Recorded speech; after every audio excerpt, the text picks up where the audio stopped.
नमस्कार, आप देख रहे हैं राजस्थान ग्रामीण लाइव न्यूज चैनल।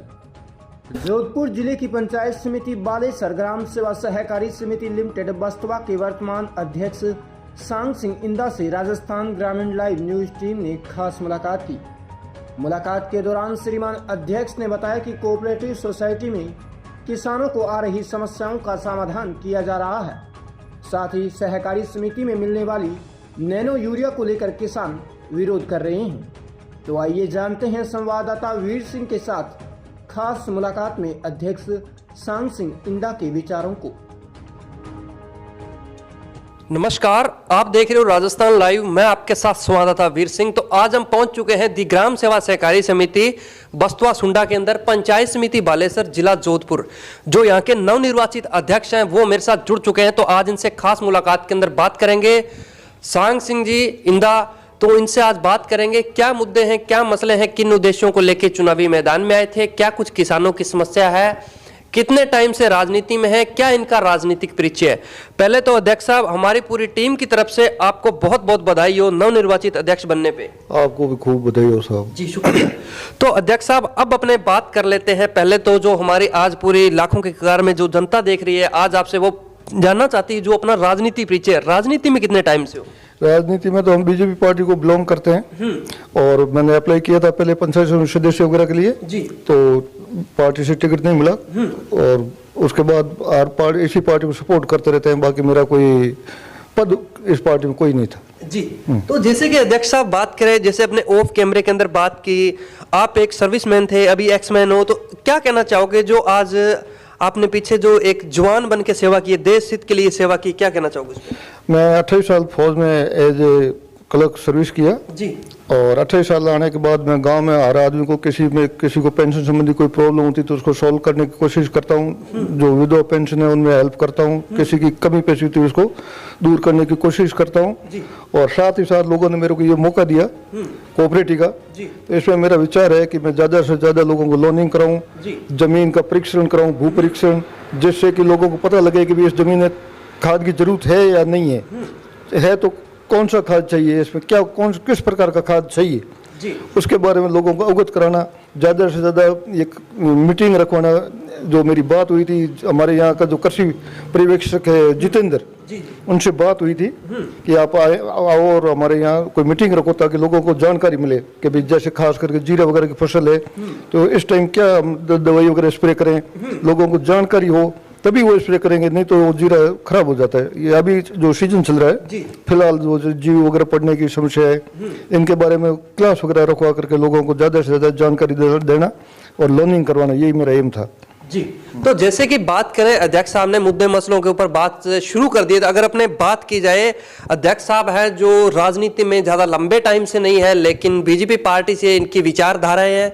तो बात की जाए अध्यक्ष साहब से, अध्यक्ष साहब पहले एक फौज के अंदर थे, आर्मी डिपार्टमेंट में थे और अध्यक्ष साहब वो कहते हैं कि जो भारत देश है वो जवान और किसान पे टिका है और कृषि प्रधान देश है। तो अपने आपने भूमिका निभाई थी जवान की, जो अपने देश हित के लिए सेवा की, अब एक किसान की सेवा करने के लिए फिर आप एक पद पे आ गए हो और जनता ने आज आपको मान सम्मान बख्शा, इस पद का ताज पहना दिया गया है। अपनी जनता को, अपने वोटर सपोर्टरों को क्या कहना चाहोगे चैनल के माध्यम से? मैं चैनल के माध्यम से यही कहता हूं कि जब मैं देश सेवा करने के बाद भी आज मेरे पास 5-6 ट्यूबवेल है, अच्छी खेती करता हूं, तकरीबन सभी लोग इसी तरह करें। जिनके पास कम जमीन है तो भी वो ज्यादा उपजाऊ हो सकती है जी। सिर्फ पानी की फैसिलिटी है, थोड़ी बहुत लाइट की प्रॉब्लम है, तो इसके अलावा भी वो अच्छी फसल लेकर के ले भी रहे हैं और ले भी सकते हैं। और हमारा एम है कि उनको खाद पानी सब यहाँ नजदीक से नजदीक उपलब्ध करवाना जी, यही मेरा एम है जी। तो अध्यक्ष साहब, अब अपने बात करते हैं किसान की समस्या पे। जो सबसे बड़ी किसान की समस्या आ रही है वो अपने क्षेत्र की बात कर ली जाए बालेसर के अंदर या अपनी कोऑपरेटिव सोसाइटी की बात कर ली जाए, सबसे बड़ी क्या समस्या आ रही है? सबसे पहली समस्या तो टाइम पर खाद भी नहीं मिलता जी। उसके अलावा जो ये तारबंदी है, जंगली जानवर है, डेली नुकसान कर देते हैं। कई लोगों के 4-4 बीघा गेहूं खो दिए। तो ये जो सूअर है सबसे ज्यादा तो ये परेशानी है, इस पर कोई सरकार कंट्रोल करे तो लोगों को कुछ राहत मिले जी। और तारबंदी का है, कुछ ही लोगों को पैसा मिला है, तो ये 40% कुछ था उसमें जी सब्सिडी जी। बाकी सभी लोगों की है नहीं, उसमें एक क्लोज लगा दिया कि डेढ़ हेक्टेयर जमीन जी। और सभी लोगों के नाम से है नहीं, क्यों जमीन है उसमें खातेदारी बहुत ज्यादा लोगों की है। देखने के लिए 20 बीघा है लेकिन उसमें नाम 30 है, तो उनको आती बहुत कम है और कागजों के लिए 1.5 हेक्टेयर जमीन चाहिए जी बिल्कुल, वो है नहीं। और दूसरा उसमें है कि ग्रुप बना के लो, तो सभी लोग सहमत नहीं होते जी। आप घर घर में लड़ाई है जी जी जी, तो वो भी सक्सेस नहीं है, ये समस्या आ रही है। हाँ, तो अगर जमीन की लिमिटेशन हटा दे जी। तो लोग इस तारबंदी का भी फायदा उठा सकते हैं। जी बिल्कुल। तो अध्यक्ष साहब अगर देखा जाए, जैसे आपने बताया कि जो सबसे बड़ी समस्या है जो यूरिया डीएपी की भी आ रही है, तो एक अभी लिक्विड वाला यूरिया चल रहा है जिसका नाम है नैनो यूरिया, उसके ऊपर क्या कहना चाहोगे? किसान यहाँ शांतिपूर्ण ले रहे हैं या इसका विरोध कर रहे हैं, क्या कहना चाहोगे? ये जो नैनो यूरिया है उस पर लोग यकीन नहीं करे अभी तक, उसकी क्या मतलब उसकी कंडीशन क्या है ये तो हमें भी पता नहीं है कितना असरदार है या नहीं है, लेकिन जो लोग खेती कर रहे हैं वो उसको नापसंद कर रहे हैं। जी जी, हाँ, उनके ऊपर थोपा जा रहा है कि आप 2 DAP के कट्टे लेंगे तो आप साथ में 2 नैनो यूरिया लेना ही पड़ेगा, और लिया है सभी ने लिया है यही। और या गगाड़ी कोऑपरेटिव से हम लाए, बिल्कुल आप 5 बैग लोगे तो आपको 2 नैनो यूरिया लेना ही पड़ेगा, तो हम लेकर आए जी, तो वो भी एक नाजायज खर्चा हो गया। जी बिल्कुल।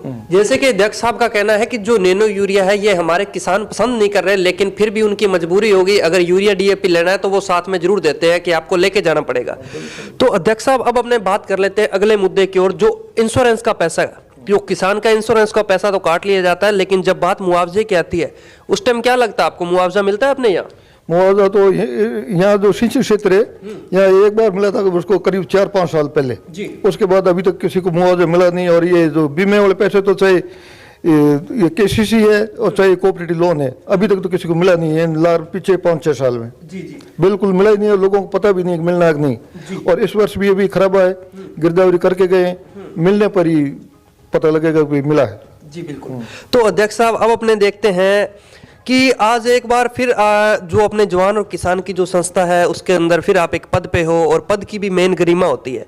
तो जो सबसे बड़ी एक और समस्या अगर देख ली जाए, जो अपने किसान की लाइट की समस्या है, 3 फेज की लाइट है, वो कितने घंटे आ रही है अपने यहाँ? लाइट तो सब बीच में कटती रहती है, दिन के टाइम शटडाउन वगैरह रहते हैं, काम चल रहे हैं।